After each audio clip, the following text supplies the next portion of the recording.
Welcome to Blessors of Israel Podcast.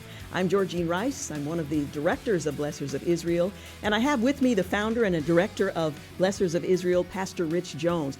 We're going to talk about the Palestinian question, the conflict that has existed from the very beginning when Israel began to return to its homeland. Where did this all begin? Well, of course, it goes way back, even to the times of Abraham, but let's bring it into its modern context, because that's really where we are seeing the news unfolding today.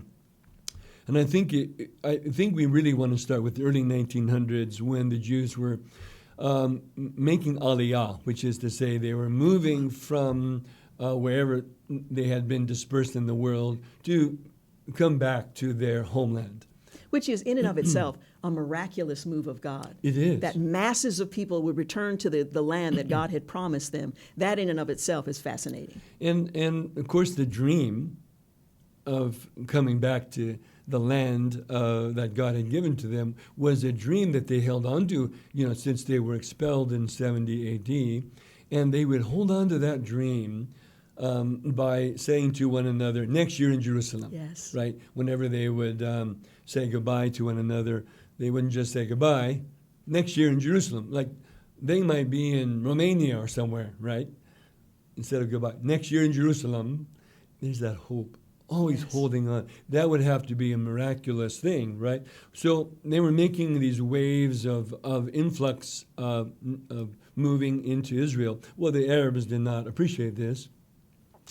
And animosity and conflict arose. And at that time, early 1900s, the British controlled that land. It had been controlled by the Turks, the Ottomans. But the British now controlled it, and they could not manage this conflict very well between the Arabs and the Jews.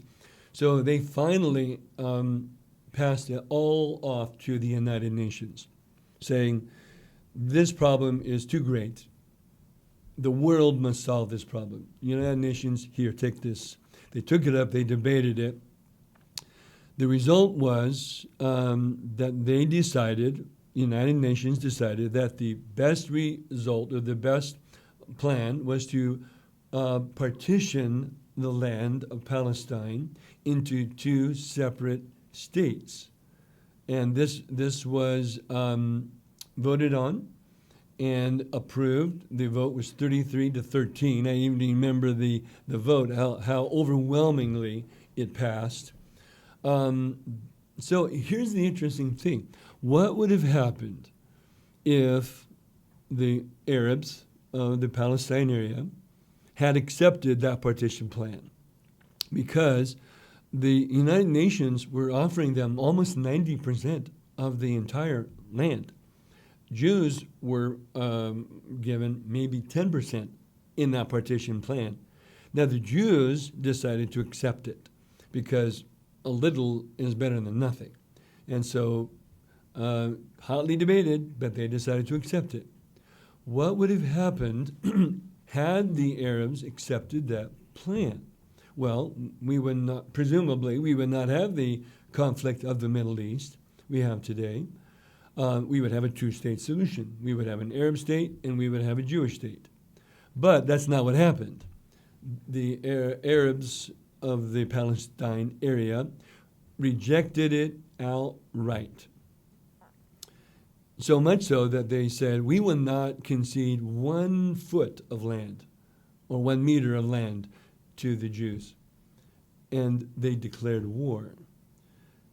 And what they meant by war was total annihilation. And now this is just after the Holocaust. Can you imagine Jews coming to the land of Palestine to escape the Holocaust to now be confronted with this? Well, then, corresponding to that, 5 Arab nations declared war on Israel. So the result of that was the refugees, the Palestinian refugees that are bringing about our modern Palestinian problem.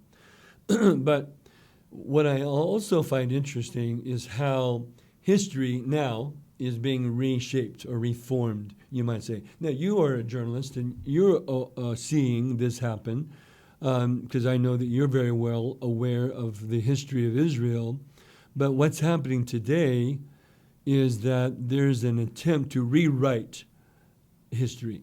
Yeah, the plan today is that a narrative trumps actual history and truth. If you can create a storyline that's plausible, that meets with your given objective, then that narrative doesn't necessarily have to reflect what actually happened, but it is an appealing narrative that can, in fact, win you the day. And that's what we're witnessing here today. Well, and that narrative, I absolutely agree. That narrative is everything, right? Because if we can convince, or if the other side can convince the world, really, that the Palestinian Arabs are the victims, well, then the pressure of the world will be against Israel. And that's exactly what they're attempting to do. And this really is a larger part of a conflict against truth.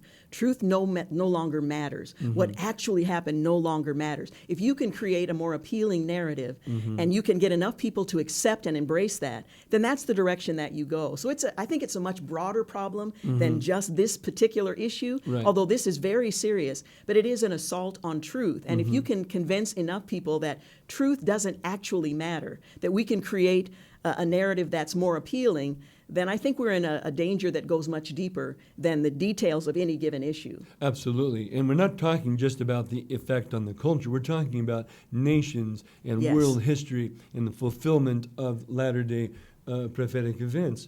Because when you talk about that narrative, the narrative has switched, or attempting to make the Palestinian Arabs the victims. Well, that's not what happened. When Israel declared themselves to be a nation on May 14th, 1948, and those Arab nations declared war, Israel was not wanting war. They wanted peace. They wanted to just live on that little sliver of land and have their own homeland. And if the Arab Palestinians would have accepted that partition plan, they would have had 90% of it as a state, and instead they attacked. And so who's the victim? That's the question. But in fact, I read in the news today that Israel is being accused of colonialism. Well, when you think of colonialism, you think of tremendous historical events like Britain trying to make an empire out of the nations of the world, or France, or even the United States to some degree.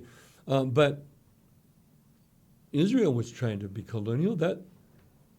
Wait a minute, I thought they were trying to defend themselves. It was trying to exist as a nation, willing to accept a much smaller piece of real estate right. in order to just exist, apart from the anti-Semitism and violence that they had been experiencing.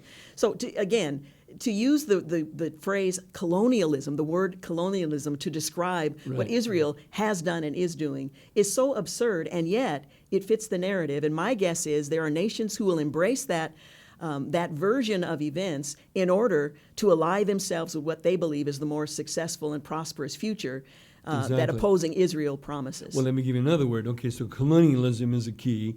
Another word I think we hear a lot today is apartheid. Yes. And so now the idea here is to put a label, and to put a label on Israel as the oppressor. And again, this is a redefining of the narrative. So you think about the definition of apartheid that they're trying to apply here. Why would they use that word against Israel? Well, because they again want to make the Palestinian Arabs the victims, right? But we're talking about now Israel putting a security layer over what is called the West Bank and Gaza, the Gaza Strip. They have essentially made a barricade around Gaza and heavily locked down the West Bank. And therefore, they are accused of apartheid in doing so. But why is it so important for Israel to do that? Well, because these Arabs want to kill them. Yes. And see, that's the difference. It's not that they're just wanting to be oppressors or taking advantage of, a poorer people. No, the idea is these people are trying to kill us, and we must defend ourselves. And they have every right to defend themselves. And that, again, is the switching of the narrative. And so when we talk about the modern Palestinian problem, it's really about redefining who are the victims here. Let me just ask you a question about Palestinian Christians, because I know many believers who take God's promise, if you bless Israel, you will be blessed. They take that very seriously, but believe it's an either-or question. If I support Israel, then I am somehow betraying my Palestinian Christian brothers and sisters. Is that a correct way to look at supporting Israel?